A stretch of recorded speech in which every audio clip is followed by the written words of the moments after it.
But I want to return to this topic that I started to talk about a few weeks ago, inclusivism. I missed a couple of weeks. I've been kind of sick, and I'm sorry I wasn't here. 3 weeks ago I was sick, then I was back for a week, and then I was sick again, and then I was out of town, so my apologies. I've been more sick in the last 2 months than I have been for the last 2 years, it seems, or more. I don't get sick that often, but all 3 times in the last 6 weeks, I've been set on my back. So my apologies there, but I'm here again, and I now to kind of revisit a topic that I planned to revisit a couple of weeks ago, the week after my, what I would say was the kind of a awkward treatment of the issue of inclusivism.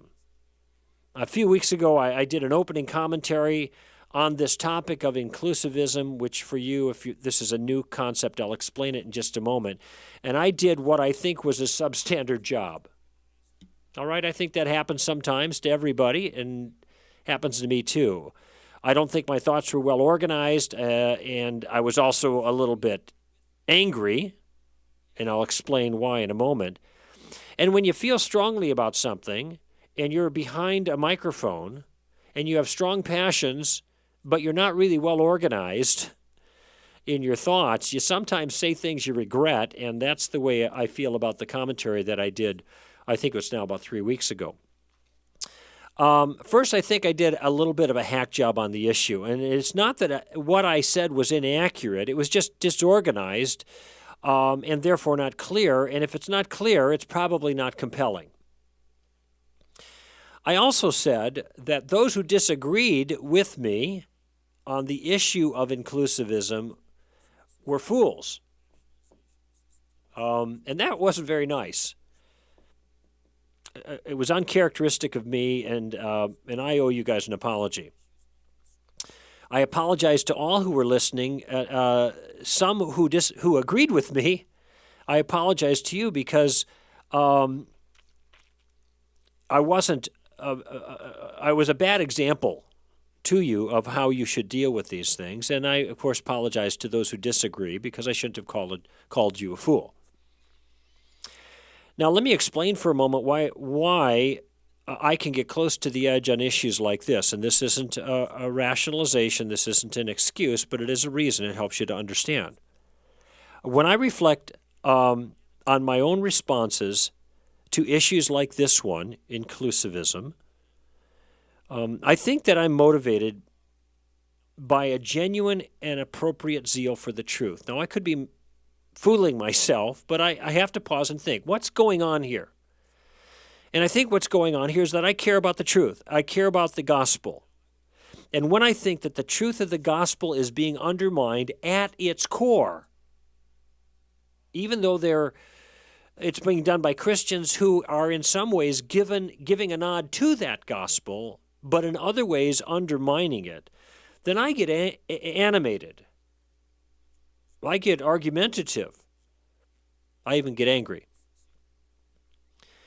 Now, that doesn't justify any kind of response in my anger, but it shows that I hope for most of you that if I get excessive sometimes, it's coming from a right place, even though the way I express myself isn't always the best. Now, I would like to repair the breach that I created last time over the next few weeks. Discussing this issue, and I want to give you a more careful biblical refutation of inclusivism. I hope that I've repaired the breach with those I've offended, and that's resolved with my apology, and it's sincere. But I think I need to do a better job of making clear the biblical perspective on this and why, as a Christian who takes the New Testament very seriously, and the Old as well, but it's the New Testament that is most crucial in this question. I have come to certain conclusions about this and am vigorous in my opposition to inclusivism, particularly in its more radical form, which I'll explain in just a moment. First, let me clarify what inclusivism is, and I want to contrast it with Pluralism, which is a view that is similar in some ways, but for important reasons, which you'll see in a moment, needs to be kept distinct from inclusivism.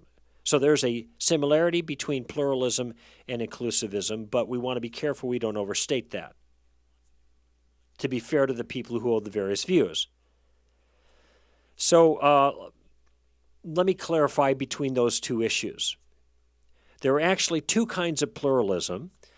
The first is so unremarkable, it only needs to be mentioned here because there are some who are listening who are not listening carefully and might mistake my rejection of pluralism as a denial of something completely obvious. That is, that the religious pluralism that I am concerned with is not simply the observation that there are lots of people who have lots of different religious views out there, and we ought to live in peace with them, even though they disagree with our own convictions about religion. I mean, that there is a religious pluralism in that sense, I don't see why anybody would take exception with that. So when I say I reject pluralism, I am not living with my head stuck in a hole somewhere, and I don't realize that there are other people who think differently than I do. Obviously, there are. And I have a cordial attitude towards them in principle. And I am fully willing to, in a sense, live side by side with them in peace and harmony, even though I may think that their religious beliefs are wrong.